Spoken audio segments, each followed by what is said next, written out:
Hey there! Welcome to Sounds Like Adventure. It's me, Jack. How you going?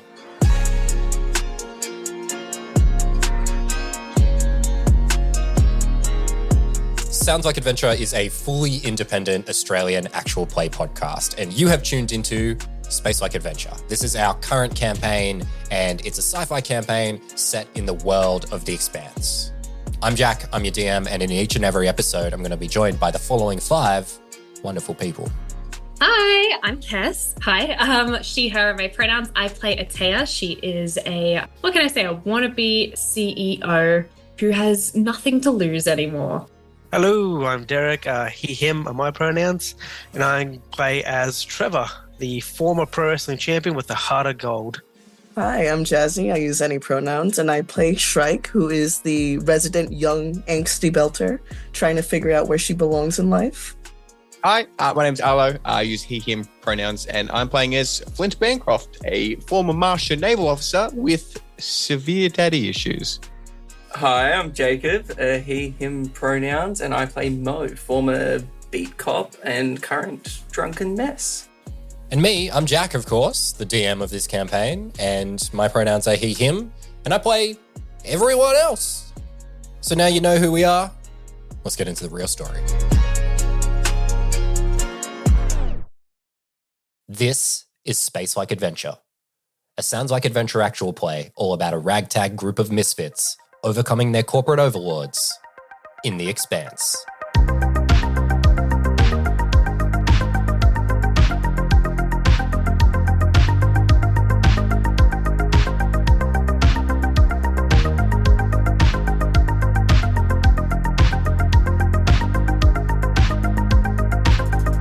Hey there, we're back. It's another episode of Space Like Adventure. Hey, it's me, Jack. How you going? It is our second last episode of the year and things are really heating up, so let's waste no time and dive straight in. In the last episode, the crew dealt with the repercussions of their firefight. Atea barely survived the gunshot she received at the hands of Flint, and then the crew found the missing belter Franco. But just as they were preparing to leave, a screen nearby turned on, and on the screen, they saw the face of Sebastian Pope, the man they believe is behind this conspiracy and the object of Atea's obsession. But what does he have to say? Let's find out. You stand on the precipice of knowing. Everything that has happened up until now has led to this point. After chasing his ghost halfway across the solar system, you now stand looking at Sebastian Pope, the enigmatic and reclusive owner of Pope Industries. Rich beyond belief, his money courses through the veins of every government in the solar system. And now, after all you've been through, here he is. And he starts to speak. Well, well, well. If it isn't the biggest batch of dumb, stupid brains this side of the solar system. I can't stand the sight of you all.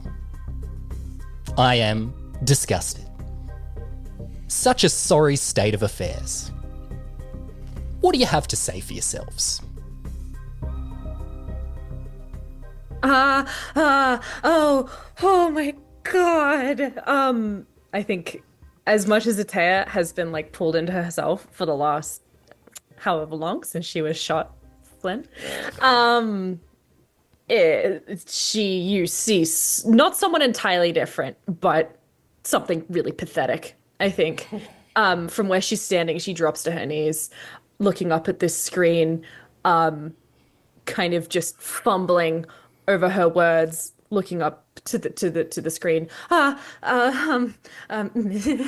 Pope, oh God, I knew no, this is surely it's a misunderstanding. You see, there's so much that's happened. I've just been wanting to speak to you. I thought we could speak to each other. We could figure it out. I could help you, and I'm sure once you get clarity on the situation, you would think that I'm like. She like stops and looks around, and you can see she's about to say like everyone there. And she looks around, she meets, maybe just kind of skitters everyone's eyes for a minute and looks back up and she goes, I'm I'm not like them. I'm here for you. There's a slight awkward pause as he doesn't start speaking immediately. I knew it. And he says, oh God, did you respond? Oh man, I hope you responded. It is so funny when they respond to the recorded message and then the screen suddenly flickers and it cuts to black for a second and then cuts back to the same room with no one in the chair. And you guys hear a voice yelling from off camera. You know what? I've changed my mind. You see a figure on camera. A young man in a white button-down shirt walks into the room, and in walks Sebastian Pope. He's holding a heavy glass of whiskey in one hand and the kid's neck in the other hand. He goes, they decided to wreck my damn space station, so let me talk to these freaking parasites. And suddenly he throws the kid away and the kid runs off camera and you see him throw the whiskey glass after the kid and you hear it smash off camera, but you don't see where it lands. And then there's a moment of silence as Mr. Pope slowly turns and removes his jacket. He places it down out of frame. He sits in the chair and raises his head to look at you. His face is perfectly composed, despite the tirade that he just went on. And the chiseled face stares down at you. He says, you know, this reminds me of a funny story, actually. He puts his hand up and he starts unbuttoning the cuffs on his long sleeve shirt. He goes, so this guy who works for me, right? His name's Burger. So he keeps unbuttoning. Well, his name's not Burger, right? But I saw him eating a burger once, so I just decided to start calling him that. So anyway, I go up to him one day. I'm like, Burger, how come you eat so many burgers? And do you know what he said to me? We're waiting. I don't think we're overly interested. Is there a point to this story? Mo, shut the... Well, truth is, I have no idea what he said, actually. I never listened to that guy at all. He's a total idiot. But the point of the story is, how good am I at nicknames, right? I think You're a joke. Pretty sure you just called us dumb idiots. So yeah, I've actually been trying to come up with nicknames for you five, right? But every time I think about you, I get filled with this like unbelievable sense of rage. And I can't like think of one. So like, look, you've made it this far, like way, way, way further than a bunch of morons like you should have been able to make it. So look, cards on the table. I'll answer some questions for you guys if that's what you want. Project Opal, perhaps. Maybe you want to know what that's all about. Maybe you want to know what Monica was up to, or even anything like that. Like, yeah, and open floor. So, Mr. Pope. Hi. Yeah. Hi. So do you know who I am? No. I think at that, she's already sat on the floor. Oh, hang on. Blonde one. You're the one who got scammed by Monica, right? Oh my god.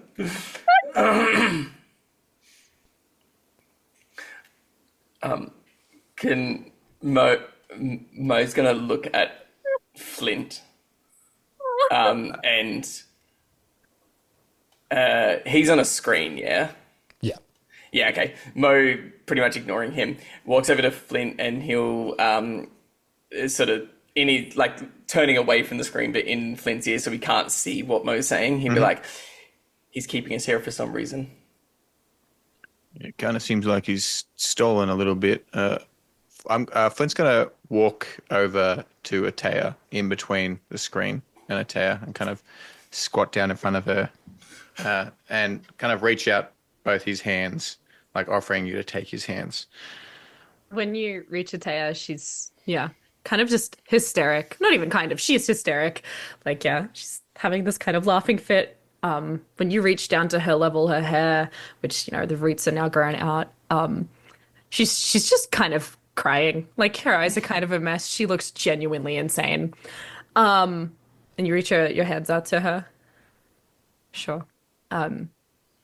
So she'll like her eyes will look up to yours, her green eyes. And she kind of looks at your hands and she looks at the kind of cuts and scars and she says to you, she says, Flint, I'm sorry.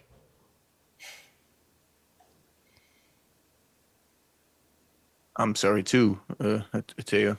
And he's kind of, if your hands have been reached, he's gonna like clasp them, kind of try and help stand you up off the ground. She'll take your hands, yeah.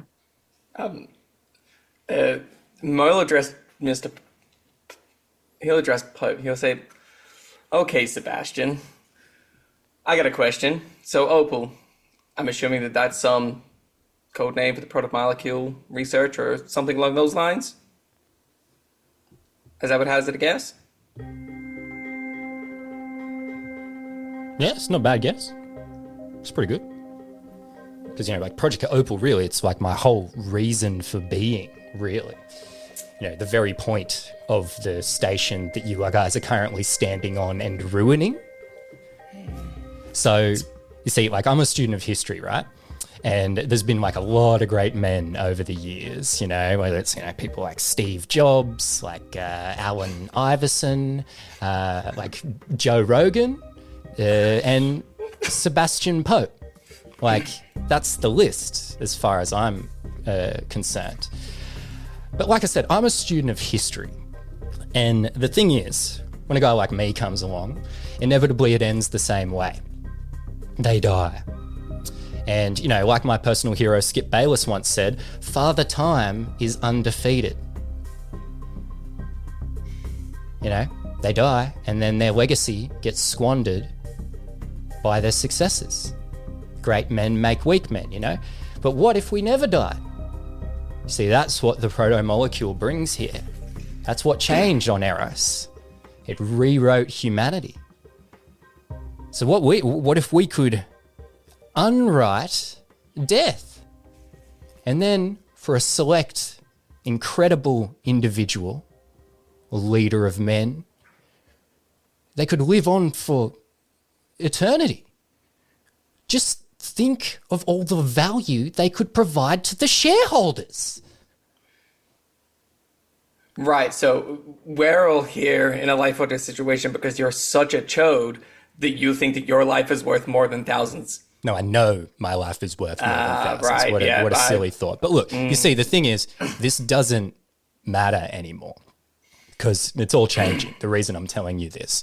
See, ever since I was a kid, I was called to the stars, right? I always knew there was more than our solar system. And, with the wonders of the proto-molecule, I thought I could extend my life and then I could travel to these other stars and that would be my legacy. But you see, that doesn't matter anymore. Why doesn't it matter? Serious? Oh, yeah. You guys, you don't look at the news, do you? I totally forgot about this. Pretty big deal coming out of Venus recently. So, look, let me just show you. So you guys know that Venus is where the proto-molecule from the Eros station went and crashed into after this big thing, and it's been this mysterious thing that's been happening. He goes, yeah, let me just show you. And the screen changes to this picture-in-picture image of a news broadcast.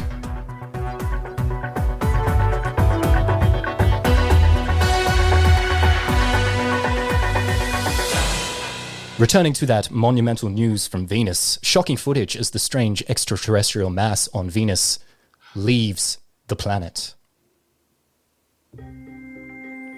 Screen cuts to some footage shot from space. You watch as a massive, strange, fleshy mass floats out of the mysterious clouds of Venus and moves into space. In the days preceding the emergence, the strange mass moved to the outer reaches of the solar system and then began reforming itself. The footage changes to the mass in another location in space, but now it's unfolding into a skeletal structure. spiders out in all directions as it forms a wireframe of a massive ring. And before your eyes, the spaces in the wireframe fill in. And now there's this monumentally huge ring, hundreds of kilometers in all directions, with a portal in the center. It seems to lead to a different place. Sebastian Pope takes over the full image on the screen again. He goes, see, I was right. The proto-molecule is the answer to everything. I guarantee you that beyond that portal is my legacy.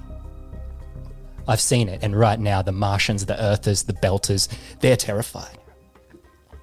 But someone will go through and they'll find the most important discovery in humanity's history. The thing is, no matter who finds it, they've all got their hand in my pocket. And I'll get mine. So that's what Project Opal is all about. There, Mr. Cop out of a noir film. I mean, yeah, that's kind of the goal. You're succeeding on the being a megalomaniac front. It's working well for you. So, and you look at the crew, and he's sort of not giving, Mr. Pope time of day. He'd be like, "So enough with Sebastian over there. How do we get off here, guys?" So the goal isn't to live forever anymore. It's to just expand as far as you can. That was always the goal.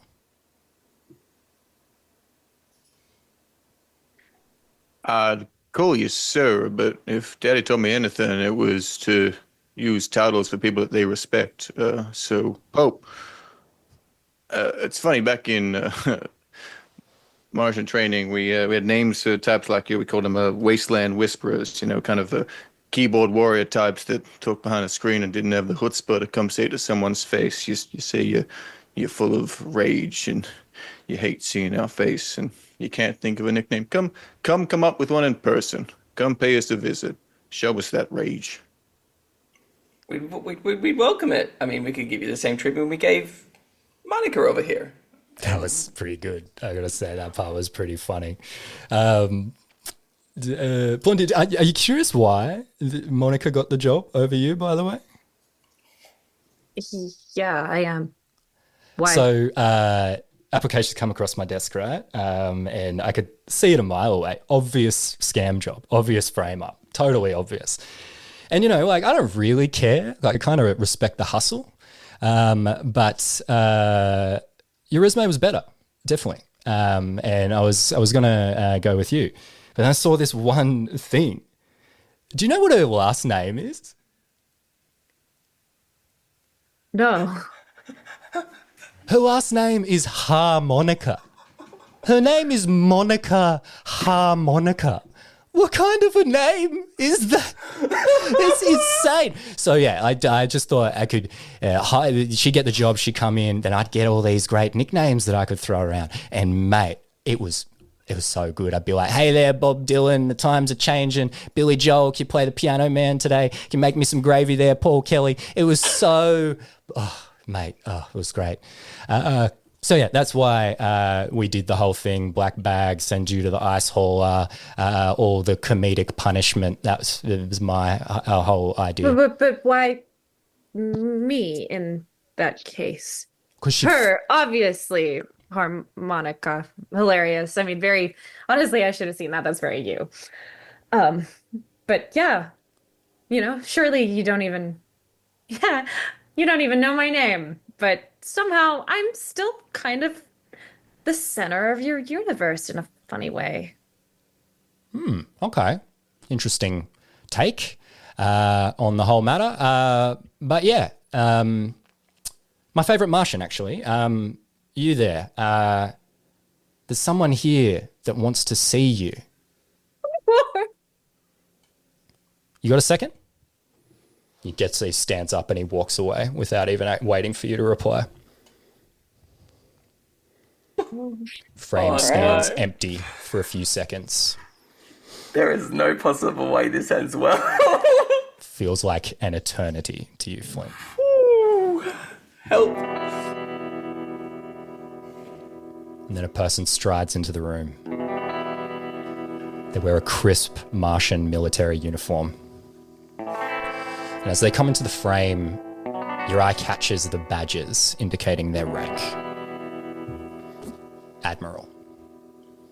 The highest rank in the Martian military. They reach the center of the frame and turn to face the camera. And Flint, you see a face you know almost as well as your own, because you resemble each other so closely. Admiral Wilhelm Bancroft. Your father sighs and sits. Boy, what the hell are you doing here?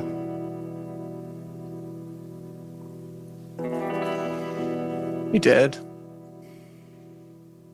Don't suppose you, got any of my, messages? You were supposed to wait for me on that god-forsaken asshole. I was gonna come and get you. But even now, you disappoint me. Associating with earthers, belters. And you couldn't sit tight and wait for me. You acted like I was a mean man who put you on punishment. Did you stop for a second to think maybe I had a plan? I wasn't going to leave you behind as we built this new world. But you had to poke your nose into something you didn't understand. After all I've done for you and your mother, this is how you repay me. What do you have to say for yourself? Flint starts chuckling to himself a little bit as tears roll down his face. What you've done for me, Mother? What would that be, Daddy dearest? What have you done for us? I've been sitting and waiting, stewing, sending messages, heard nothing. Haven't heard a peep from you in months. I don't know how long it's been. And I don't have time to wait around for any of your plans anymore. The Red Horizon, that was your plan. I killed my entire crew because of you, Dad. Some plan that was. This new world. If the new world is that you and Pope, whatever his name is over there, I don't want to be part of that world. So, no, I'm not. I'm glad one final time I can disappoint you. And I sincerely hope you come down here and say that to my face. Disrespect, insolence, and worst of all, weakness. It's like you said, Dad, respect for those who earn it, so. You think I stripped you of your rank to save you? Truth is, you weren't worthy of being a Martian naval officer. You weren't worthy of flying one of our ships. I know you wouldn't have made it through the academy without my name. I've seen you fly, boy. You don't know how. Boy, you're a civilian, playing pretend in the military, and the Navy propped up your dreams on my name. Well, I had enough. You ain't fit to fly a Martian ship, and you ain't fit to bear the name Bancroft. Fine by me, Mr. Bancroft. I don't want your name anyway. I'm not your son.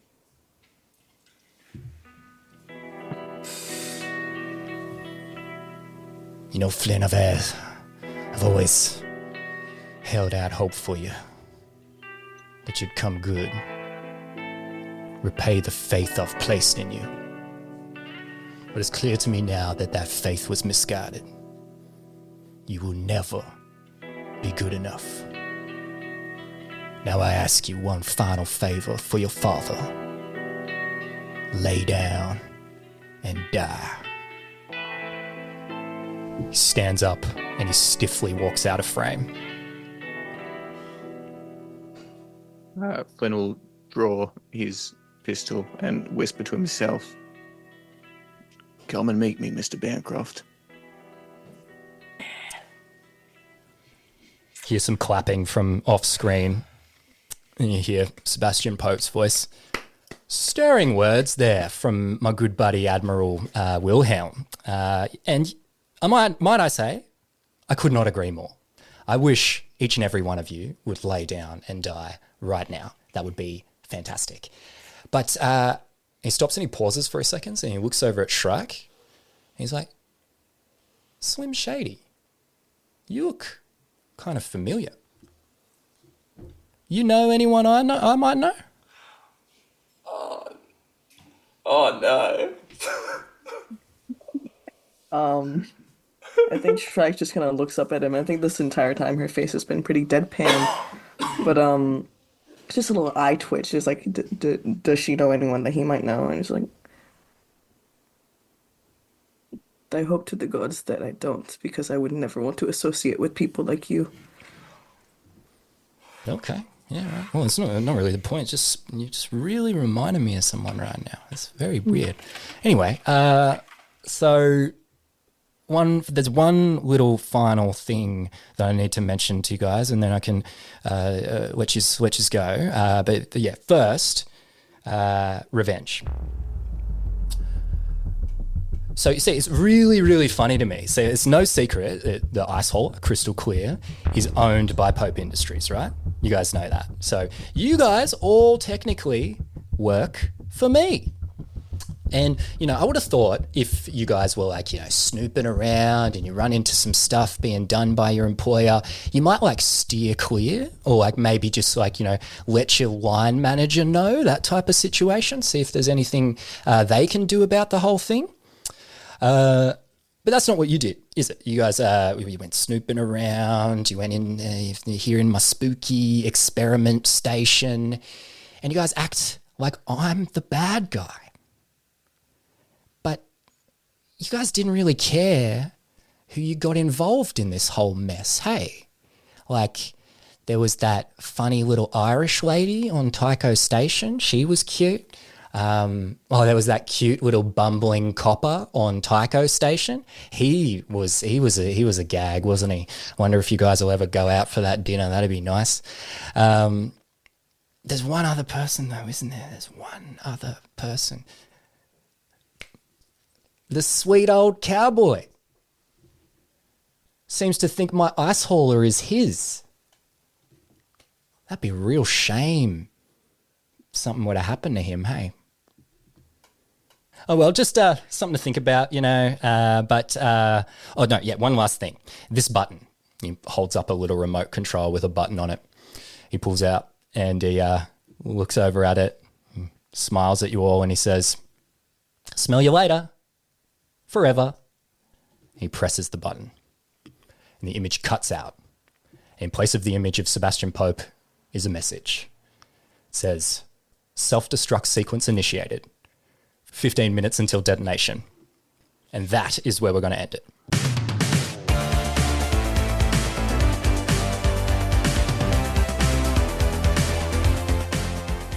Oh boy. Heavy one. And what a situation the crew have found themselves in now. Well, looks like a mad dash to see if they can make it off the station, but they don't even have a ship to get off on. Oh my gosh, things aren't looking good. Let's see if they can make their way out of this one. And to find out if they can, don't miss the final episode of the year coming up next week on Tuesday. But hey, with all that in mind, I'll catch you in the next episode of Sounds Like Adventure.